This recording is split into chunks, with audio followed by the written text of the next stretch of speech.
Leabhar Pictiúirí de Pháistí.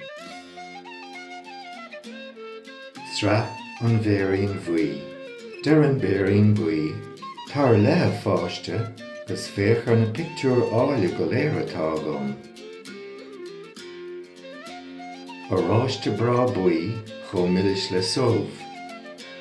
Seo dhá fiscín bheoga sa máthair mhórghóibh.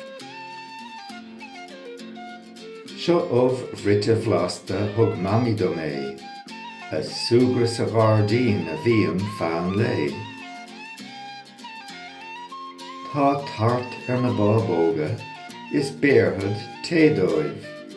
Seo capalín luascach a deir fáilte róibh. Chulaí ghoram agus capín a fuair Tomás sa bhart. Mollam thu a híle, tá tú gléasta i gceart.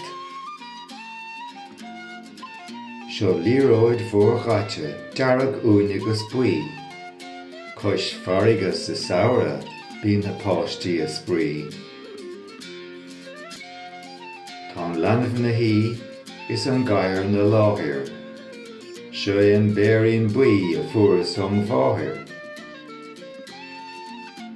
Tá blátha ar an mugad gus cuiníní áile.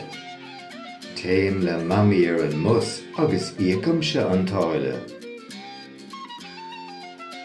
An ann agus an awl a luasca faoin rian.